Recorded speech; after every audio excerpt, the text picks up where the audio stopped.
সমস্যা হচ্ছে সে ব্যাপারে একজন লয়ার একটা মামলা করেছে, জাজমেন্ট চ্যালেঞ্জ করেছে, রায় চ্যালেঞ্জ করেছে, এবং তার উপর আজকে শুনানি হয়েছে। তাদের পক্ষ থেকে বলেছে যে লয়ারের মামলার অধিকার আছে, আর এবং তারা লয়ার যে কোনো চ্যালেঞ্জ করতে পারে। আর আমাদের পক্ষে আমি ছিলাম, ব্যারিস্টার কায়েসার কামাল ছিল, এহসান রহমান ছিল, এবং তৌহিদ আরও অনেকে ছিল, অনেক লয়ার ছিল। আমাদের বক্তব্য ছিল যে তারা আবার বলছে সোমোটাও দিতে কোনো রুল ইস্যু করতে পারে কোনো ইলিগাল থাকলে। প্রথম আমরা বললাম যে সুপ্রিম কোর্টের ইতিহাসে, হাইকোর্ট এবং সুপ্রিম কোর্টের ইতিহাসে কোনো ট্রাইব্যুনালের রায় তৃতীয় ব্যক্তি চ্যালেঞ্জ করছে এরকম কোনো নজির নাই।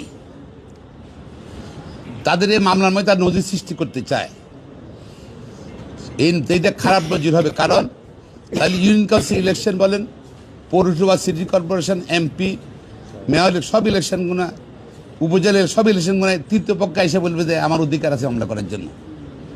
এই জন্যই সুপ্রিম কোর্টের ইতিহাসে কখনোই, হাইকোর্ট ডিভিশন সুপ্রিম কোর্টে কখনোই এরকম কোনো নজির নাই কোনো ইন্টারফেয়ার করছে বা কোনো আদেশ দিয়েছে এদের পক্ষে। আর আমরা আরও বলেছি যে আইন অনুযায়ী এটা আদালত তাপসের গ্যাজেট নোটিফিকেশন, তার মেয়ারশিপ বাতিল করেছে সাক্ষী প্রমাণ নিয়ে, এবং ইঞ্জিনিয়ার ইশাককে মেরিট ঘোষণা করেছে। আদালতের নির্দেশেই 10 দিনের ভিতর নির্বাচন কমিশন গ্যাজেট করেছে। গ্যাজেট 30 দিনের শপথ হওয়ার কথা, অর্থাৎ আগামী 26 তারিখ, 26 শপথ হওয়ার লাস্ট ডেট। এই মামলা করছে তারা, মূলত তারা যখন 30 শপথ না দিতে পারে ইশাক, সেই জন্য তারা ফ্রাস্ট্রেট করার জন্যে এই মামলা করেছে মূলত। আবার বলেছে এখানে সে কোনো ক্ষতিগ্রস্ত মানুষ নয়, ক্ষতিগ্রস্ত একটা লোক হইতে পারে, সেই জন্য ব্যারিস্টার সদ্দু তাপস উনি এসে মামলা করতে পারতেন। আজ যতগুলো এক্সাম্পল সবগুলো কিন্তু কন্টেস্টিং প্রতিদ্বন্দ্বী প্রার্থীর মধ্যে মামলা হয়েছে।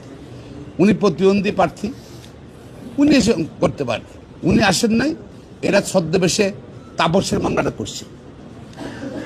আর এখানে যেহেতু ইন্টারফারেন্স করে সুযোগ নাই, সোমোটোর কথা বললাম, তাই বলে সোমোটো কোর্ট যদি সোমোটো সুপ্রিম কোর্ট তো ছিল, প্রধান বিচারপতি এস.কে. সিনহাকে যে সময় ক্যান্সারের কথা বলে দেশে বিতাড়িত করলো, দেশ স্বার্থ দিল না, থাইল্যান্ডের রাস্তায় পদত্যাগ করালো, সুপ্রিম কোর্ট থেকে নিশ্চুপ ছিল কেন?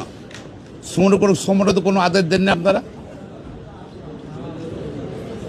বা অন্যরা অনেক ঘটনা ঘটছে 15 বছরে এই আদালতে বা বাইরে। সোমোটো কিছু করেন নাই তো আপনারা, নাথিং। সোমোটো হবে কেন? আর আর যেটা হলো জনস্বার্থ হলে কি, জনস্বার্থ রাস্তাঘাট, বিল্ডিং, পরিবেশ, এগুলো নিয়ে মামলা দেখাচ্ছেন আপনি, যেগুলো করতে পারি একজন লয়ার করতে পারে, নট এ প্রাইভেট কেস যেটা কন্টেস্টিং পার্টি, সেখানে তো তৃতীয় পক্ষের কোনো অধিকার নাই। এটা যদি তারা আসছে মূলত এখানে জনগণের বিরুদ্ধে আসছে হাইকোর্টে, সুতরাং আনকনস্টিটিউশনাল, ইলিগাল, তাদের বক্তব্যটা ইলিগাল, নট এন্টারটেনেবল, তাদেরই আমরা খারিজ হবে।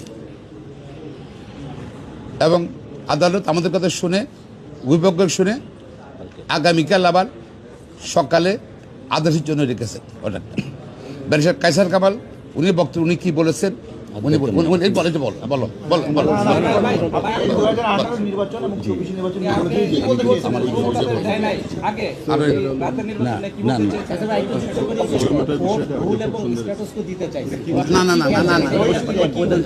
না, থ্যাংক ইউ। আপনি তো আমাদের learned senior counsel mister Mahbubuddin Khokon সাহেবের ব্রিফিংটা শুনলেন।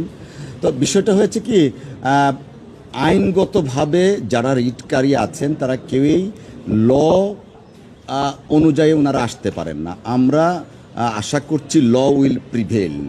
আর আমাদের সাবমিশন যখন আসছে কোর্টের কাছে বিভিন্ন বিষয়ে, তখন সোমোটির বিষয়টা যখন আনা হলো, আমরা তখন বলেছি যে হ্যাঁ, it is a highly political matter.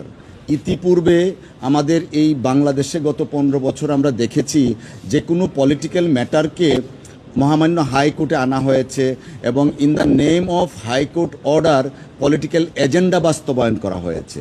তো after losing of so many lives, হাজার মানুষের রক্তের বিনিময়ে 5ই আগস্টের পরে দেশের মানুষ আর দেখতে চায় না মহামান্য সুপ্রিম কোর্টকে আবার কোনো পলিটিক্যাল ম্যাটারে ইনভলভ করে কোনো ব্যক্তি বা কোনো গোষ্ঠীর কোনো স্বার্থ উদ্ধার হোক। পাশাপাশি সুমোটো যদি এই ব্যাপারে করতে লাগে তাহলে 2014 পার্লামেন্ট ইলেকশন ছিল, সেই ব্যাপারে এটা ক্রিস্টাল ক্লিয়ার। 2018 নির্বাচন ছিল, আমিও প্রার্থী ছিলাম, উনিও প্রার্থী ছিলেন, আমার ভোটটা আমি পর্যন্ত দিতে পারি নাই। রেদার মিস্টার মাহবুবউদ্দিন খোকন ওয়াজ ইনজিওর্ড, গুলি খেয়েছিলেন। তো এই সমস্ত ব্যাপারে তো তখন মহামান্য আদালত সোমোটে কোনো কিছু করেন নাই। এখন যদি এরকম হাইলি পলিটিক্যাল একটা সেন্সিটিভ ম্যাটারে সোমোটে কিছু করতে যান, হয়তো দেশের মানুষ ভাববে যে 5ই আগস্টের আগে যা হতো এখনও তাই হচ্ছে। আমরা চাই ইম্পার্শিয়াল জুডিশিয়ারি, যে কারণে মাননীয় প্রধান বিচারপতি মহোদয় রাত দিন পরিশ্রম করছেন সকলকে নিয়ে একটা ইন্ডিপেন্ডেন্ট জুডিশিয়ারি ক্রিয়েট করার জন্য, সচিবালয় ক্রিয়েট করার জন্য। As officer of the court we are supporting the cause, good cause, এবং কোর্টকেও অ্যাসিস্ট করছি। আমরা প্রত্যাশা করছি for the greater interest of our judicial system as well as democracy, এবং লটাকে প্রিভেল করার জন্য যে অ্যাপ্লিকেশনটা আনা হয়েছে পারপাসলি, ইন্টেনশনালি, সেই অ্যাপ্লিকেশনটা সামারালি